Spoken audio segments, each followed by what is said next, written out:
వస్తే చుట్టూ నీళ్లు ఉండి మధ్యలో అమ్మవారి గుడి ఉంటుంది.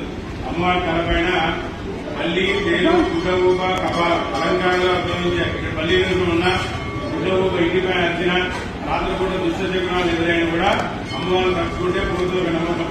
ఈ గుడి నిర్మాణం చేసి 6వ శతాబ్దంలో కట్టారు. గుడి బాదామి చారులు కట్టించారు. దేవాలయం అంటే 1600 సంవత్సరాలు అయిందంటే గుడి కట్టించేసి. 16వ శతాబ్దంలో మౌలి సుల్తాను ధ్వంసం చేశారు గుడిని.